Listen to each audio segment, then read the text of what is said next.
मैंने तेल की बोतल उठाई हुई थी। भाभी ने मुझसे बहुत अजीब बात कही, जिसे सुनकर मैं परेशान हो गया और वो कहने लगी, पहले लाइट बंद कर दो। ये पहली दफ़ा था जब भाभी ने मुझे लाइट बंद करने को कहा था। मैंने हैरत से पूछा, लाइट बंद क्यों करवा रही हैं? मैंने लाइट बंद कर दी और जैसे ही भाभी है कि मैंने मालिश करने के लिए करीब गया, तो उन्होंने मेरा हाथ पकड़कर अपनी चीरिया में, कहानी में आगे बढ़ने से पहले, अगर आपने अभी तक हमारे यूट्यूब चैनल को सब्सक्राइब नहीं किया तो सब्सक्राइब कर दें। मेरी उम्र 22 साल है और मेरे भाई शादी के कुछ दिन बाद वो अमेरिका चले गए थे, क्योंकि अपना कारोबार था। अब घर में उम्मी अबू और वहाँ उनका अपना घर भाई ही रहते थे। मेरी भाभी जवान और मेरी भाभी जवान खूबसूरत थी। उनको देखकर मेरे दिल को कुछ होता था। भाभी अक्सर यही कहती थी कि उनके सर में बहुत दर्द होता है। उसमें मैं बात ये थी भी, भाई शादी के फौरा बाद अमरीका चले गए थे। भाई शादी के फौरा बाद अमरीका चले गए थे। एक नई दोल्हन के लिए शवहर के बगैर वक्त गुजारना बहुत मुश्किल होता है, और अम्मी की उम्र ज़्यादा हो गई थी। घर की जिम्मेदारी के लिए एक औरत की ज़रूरत थी। इसलिए भाई ने हमारी ज़रूरत के लिए शादी कर ली। और भाई अमेरिका जाते वक्त भाई बोले, भाभी का ख्याल रखना भाई के लिए। से मैं बहुत अय्याशी करता था और चाहता था कि भाभी मेरी शिकायत भाई से न करने। रात के 12 वजह के वक्त भाभी ने मुझे आवाज़ देकर वजह अपने कमरे में बुलाया। तो मैंने ये सोचा कि भाभी को मेरे साथ कोई ज़रूरी काम होगा, लेकिन जैसे ही मेरी नज़र भाभी पर पड़ी, मुझे बहुत शर्म सी महसूस हुई, क्योंकि भाभी इस तरह अपनी हुई थी कि मेरा दिल घबराने लगा। मैंने घबरा कर रख गया और कहा कि भाभी कोई काम है, मुझे आपने आवाज़ दी है, क्योंकि भाई घर पर डोपटा पहन के रखती थी और आज बिना डूबटे के मैं देख के हर उन हो गया। और वो मेरी आवाज़ कन में देख के हैरान हो गया और वो मेरी आवाज़ सुनकर कहने लगी, अंदर आ जाओ, मुझे तुमसे ज़रूरी बात करनी है। वो अभी भी बस्तर पर ऐसे ही लेटी हुई है थी। वो मैं कमरे में चला गया। मेरी नज़रें भकी हुई थी। भाभी ने मुझे नज़रें झुकाकर देखा तो बोली, शर्माने की बात नहीं है। भाभी ने गर्दन मेरी तरफ की और बोली, इस घर में तुम ही मेरा सहारा हो और हर काम तुम ही करते हो। सयारा हो हर ही है, मेरे शवहर तो परदेस होते हैं, लेकिन तुम हर वक्त मेरे साथ रहते हो।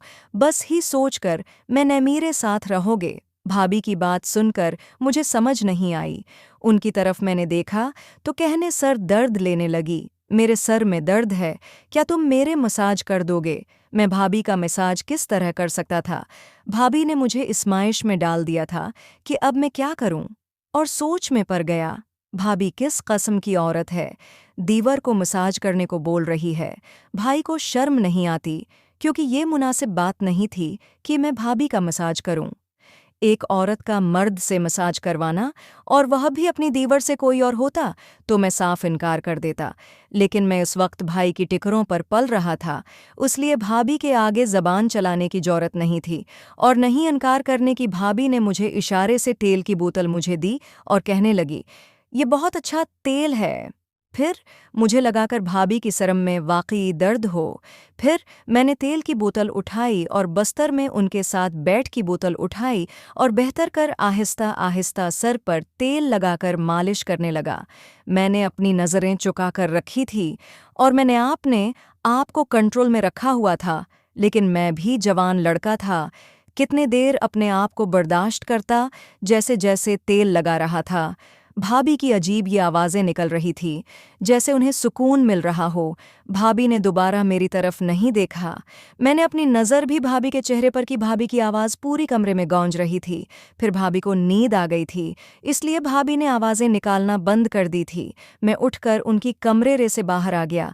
मेरा दिल अजब से तरफ रहा था, क्योंकि था और मेरा कर दी थी। मैं उठकर उनकी कमरे से बाहर आ गया था और मेरा दिल अजीब से तरफ रहा था, क्योंकि भाभी का आवाज़ पूर हसन कमाल का था।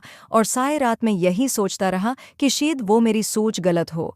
अगले दिन भाभी ने, तुमने तो मेरा सिर का दर्द ख़त्म कर दिया है, मैं तुम्हारी शुक्रगुजार हूँ। भाभी की बात सुनकर मैं बहुत शर्मिंदा हुआ और मैंने कहा, भाई आप सारा दिन घर का काम करके थक जाती हैं, इसलिए मैं कोशिश करूँगा कि मैं आपके साथ काम काज में हाथ बटाऊँ।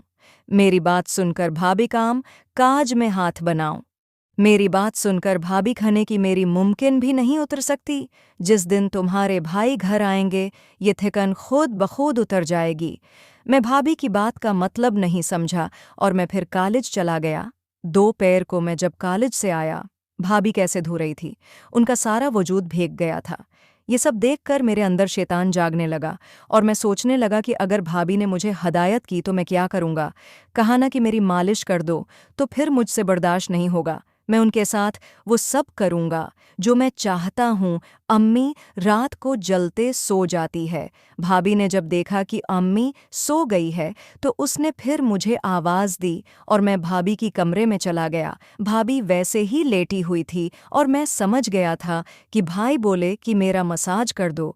मैंने तेल की बोतल उठाई और भाभी के पास चला गया। भाभी ने मेरा हाथ पकड़ लिया और मैंने कहा कि आप ये क्या कर रही हैं।